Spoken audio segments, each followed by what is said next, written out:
بسم اللہ الرحمن الرحیم۔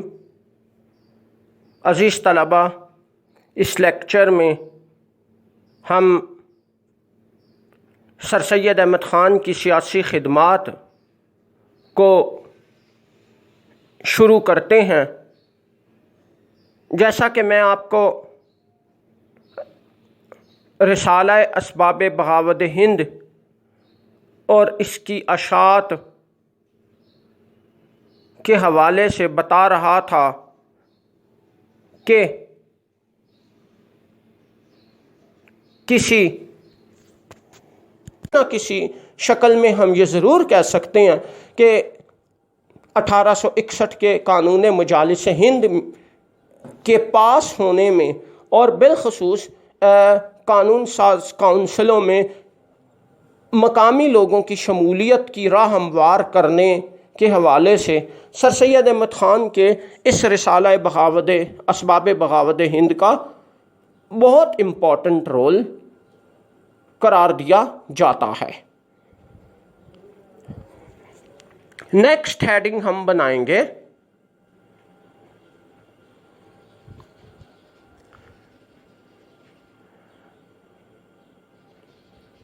عیسائی مبلغین کے اسلام دشمن پراپوگنڈا کا مقابلہ اور اس کے سیاسی اثرات۔ عیسائی مبلغین کے اسلام دشمن پراپوگنڈا کا مقابلہ اور اس کے سیاسی اثرات۔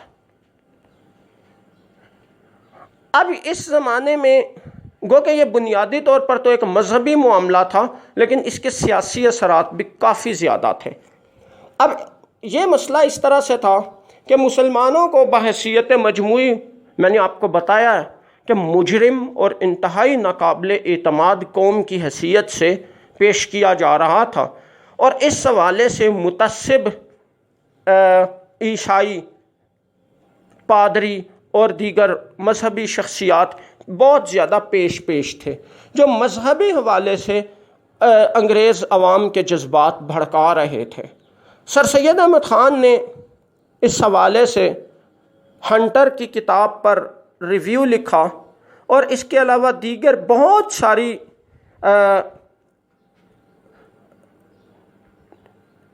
ملاقاتوں میں، بہت ساری تحریروں میں انگریزوں کو مسلمانوں کے نظریات اور اسلام کے مختلف تصورات، تعلیمات کی وضاحت کی۔ جیسے کئی مواقع پر انہوں نے اسلام کے تصور جہاد کی وضاحت کی، کئی دیگر مواقع پر انہوں نے مختلف اسلامی احکامات کی مزید وضاحتیں کی۔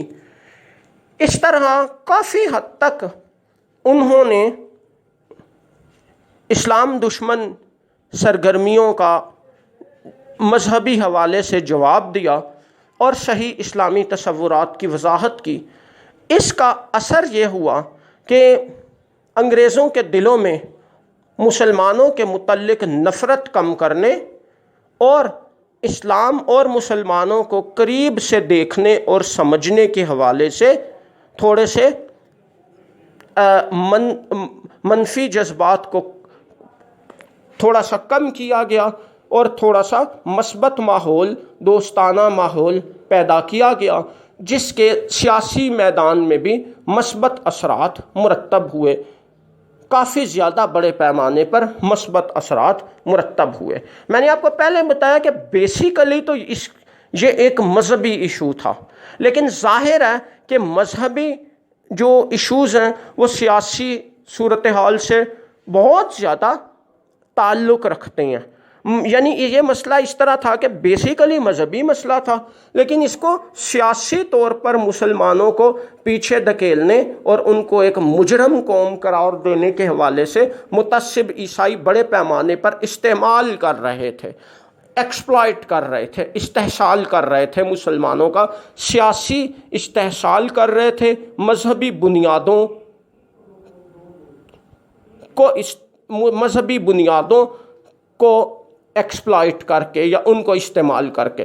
تو اس حوالے سے مسلمانوں کی پوزیشن مذہبی حوالے سے واضح کی گئی، جس کے بڑے پیمانے پر سیاسی شعبے میں مثبت اثرات مرتب ہوئے۔ نیکسٹ ہیڈنگ بنائیں گے دو قومی نظریہ کی حمایت اور پرچار۔ دو قومی نظریہ کی حمایت اور پرچار، اس حوالے سے میں آپ کو تھوڑا سا یوں کلیئر کرتا چلوں کہ دلچسپ بات یہ ہے کہ سر سید احمد خان پہلے ابتدائی دور میں دو قومی نظریہ کے قائل بالکل بھی نہیں تھے۔ وہ مجموعی طور پہ ہندوؤں اور مسلمانوں کو مشترکہ بنیاد پر تعلیم دینے اور ان کی معاشرتی ترقی کے قائل تھے۔ وہ اس بات کو سمجھتے تھے کہ اگر ان دونوں اقوام کو الگ الگ لائنز پر، الگ الگ راستوں پر چلایا گیا تو ان کے آپس میں لڑنے کا انگریزوں کو فائدہ پہنچے گا۔ لیکن سن 1867 1867 میں جب بنارس سے اردو ہندی تنازعہ کا آغاز ہوا، جس کا مختصر ذکر ہم پچھلے ٹاپک میں کر چکے ہیں، اور اس تنازعہ کے تحت، اس کے اثرات کے تحت سائنٹیفک سوسائٹی پر دباؤ ڈالا گیا اور جو حالات و واقعات پیش آئے، انہوں نے سر سید احمد خان کی سوچ کو تبدیل کر دیا۔ اس پوائنٹ پر وہ قطعی طور پہ ہندو مسلم اتحاد یا متحدہ قومیت کے تصور سے مایوس ہو گئے اور دو قومی نظریہ کو انہوں نے اختیار کر لیا، اور انہوں نے اس بات کو اچھی طرح محسوس کر لیا کہ ہندوؤں اور مسلمانوں کو اکٹھا نہیں رکھا جا سکتا۔ مسلمانوں کو بحیثیت قوم ان کے خطوط پر ترقی دینے، تعلیم دینے اور ایک قوم کی حیثیت سے جو ہے کھڑا کرنے کی بہت زیادہ ضرورت ہے۔ ہندو لوگ انگریزوں کی سرپرستی سے ناجائز فائدہ اٹھاتے ہوئے مسلمان قوم کو دبانے اور برصغیر میں اپنی بالادستی حاصل کرنے کے آسان الفاظ میں آپ کو یوں سمجھاؤں گا کہ چکر میں تھے۔ تو اس چکر کو سر سید نے اچھی طرح محسوس کرتے ہوئے دو قومی نظریہ کو اختیار کر لیا۔ یہ ان کی زندگی میں سیاسی حوالے سے ایک بہت بڑی تبدیلی یا موڑ تھا۔ اس کے بعد وہ ہمیشہ ہندو مسلم اتحاد کے مخالف رہے اور مسلمانوں کو کسی بھی ایسی سرگرمی سے منع کرتے رہے جو کہ ہندوؤں کے زیر اثر اکٹھے رہ کر مشترکہ قوم کی حیثیت سے کی جائے، جس کی بڑی مثال آگے چل کے آئے گی۔ نیکسٹ ہیڈنگ بنائیں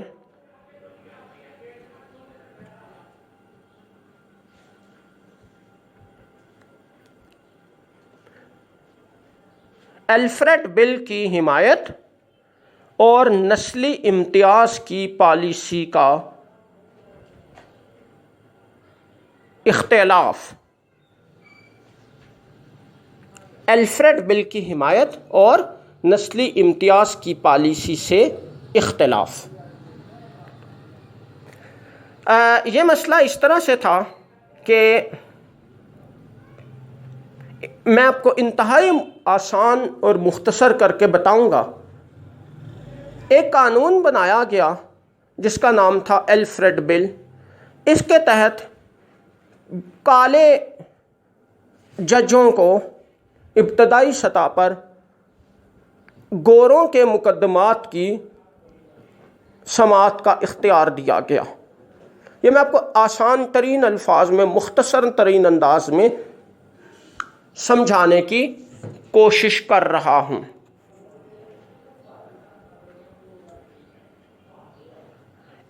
جو بر صغیر میں رہنے والے انگریز تھے، انہوں نے اس کی انتہائی شدید مخالفت کی اور اس کے خلاف زوردار احتجاج کیا۔ سر سید احمد خان نے اس قانون کی حمایت کی اور انگریزوں کی نسلی امتیاز کی پالیسی پر شدید تنقید کی۔ اب نسلی امتیاز کیا چیز ہے؟ انگریز شروع سے اپنی رنگت گوری ہونے کی وجہ سے جو کالی رنگت کے لوگ ہیں ان کو اپنے سے کم تر سمجھتے تھے۔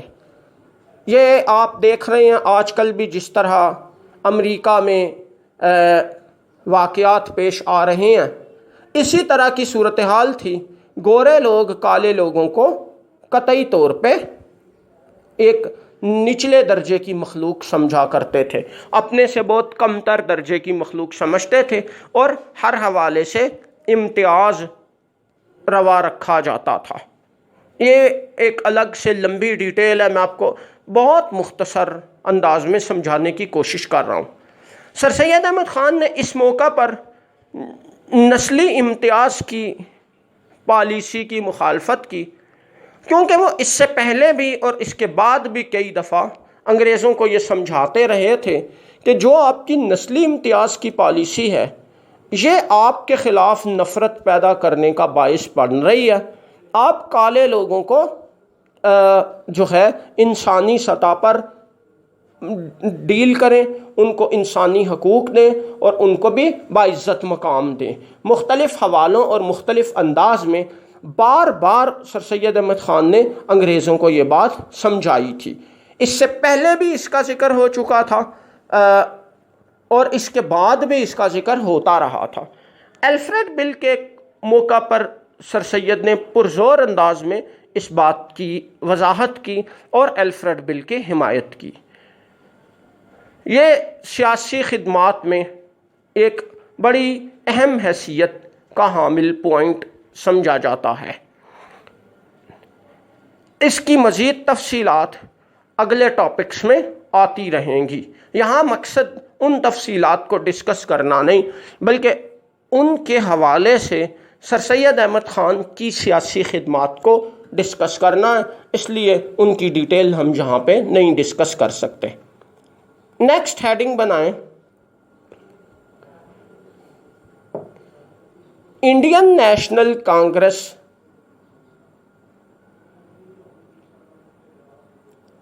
کا قیام اور سر سید احمد خان کا رد عمل۔ انڈین نیشنل کانگریس کا قیام اور سر سید احمد خان کا رد عمل۔ 1885 عیسوی میں انڈین نیشنل کانگریس وجود میں آئی۔ یہ بر صغیر کی پہلی بڑی سیاسی جماعت تھی۔ یہ بنائی ایک انگریز افسر مسٹر ہجوم نے تھی۔ اس کے بنانے کے لیے ہندوؤں سے مشورے کیے گئے۔ اس کے اجلاس میں، ابتدائی اجلاس میں بڑے پیمانے پر ہندوؤں نے شرکت کی۔ کلکتہ شہر میں اجلاس منعقد ہوا جو ہندوؤں کا ایک بہت بڑا سینٹر تھا۔ اس کے جو مقاصد تھے، سب سے امپورٹنٹ بات، اگر ان کا بغور جائزہ لیا جائے تو ان میں سے اکثر مقاصد بر صغیر میں آہستہ آہستہ ہندو قوم کی مستقل بالادستی کو قائم کرتے تھے، جن کی تفصیلی باتیں ہم آگے چل کے پڑھیں گے، ان کا تفصیلی ذکر آگے چل کے آئے گا۔ سر سید احمد خان ان حالات میں خاموشی سے ان ساری چیزوں کو دیکھتے رہے اور گہرائی سے ان سب چیزوں کو مشاہدہ کرتے رہے۔ انہوں نے کانگریس کے قیام پر فوری طور پر کسی رد عمل کا اظہار نہیں کیا۔ جب کانگریس کے مطالبات سامنے آئے اور آہستہ آہستہ یہ جماعت مستحکم بنیادوں پر کھڑی ہونے لگی اگلے 1-2 سال میں، تو سر سید احمد خان نے مسلمانوں کو اس جماعت سے قطعی طور پہ الگ رہنے کی سخت ترین تاکید کی۔ اس کی پہلی وجہ 2 بڑی وجوہات تھیں۔ پہلی وجہ یہ تھی کہ وہ مسلمانوں کو کہتے تھے کہ آپ لوگ ابھی تعلیم حاصل کریں اور سیاست سے دور رہیں، جو ہم اوپر تفصیل سے ڈسکس کر چکے ہیں۔ اور دوسری بڑی وجہ یہ تھی کہ انہوں نے اچھی طرح یہ بات جان لی تھی کہ کانگریس کے قیام کے حوالے سے جس طرح ہندو لوگ مسلمانوں کو اس جماعت کی طرف کھینچنا چاہ رہے ہیں، تو وہ صرف اور صرف مسلمانوں کو اپنی تعداد میں اضافے اور ہندوستانی قومیت کے تصور کو پروان چڑھانے کے لیے ایک حیثیت میں پیش کرنا چاہتے ہیں، یا ہم آسان ترین زبان میں کہیں تو استعمال کرنا چاہتے ہیں۔ لیکن حقیقتاً اس جماعت کا جو طرز عمل ہے وہ بر صغیر میں ہندوؤں کی مستقل بالادستی کے قیام کی طرف اشارہ واضح طور پہ کرتا ہے۔ ان وجوہات کی بنیاد پر سر سید احمد خان نے مسلمانوں کو کانگریس پارٹی سے دور رہنے کا مشورہ دیا۔ یہ بات وقتی طور پہ کسی قدر مخالفت کا باعث بھی بنی، لیکن آگے چل کے یہ بات وقت کے ساتھ ساتھ کلیئر ہو گئی کہ ان کا جو مشورہ تھا وہ انتہائی حد تک قابل عمل اور باریک بینی پر مشتمل تھا۔ اس حوالے سے ہم دیکھتے ہیں کہ بالخصوص ہندو مذہبی اور سیاسی تنظیموں کی طرف سے ان کی شدید مخالفت بھی کی گئی، ان کو بڑے پیمانے پر جو ہے کہ ان کے خلاف سر سید احمد خان کے خلاف مہم بھی چلائی گئی، لیکن انہوں نے اپنی رائے کو برقرار رکھا اور قطعی طور پہ کسی دباؤ کا شکار نہیں ہوئے۔ نیکسٹ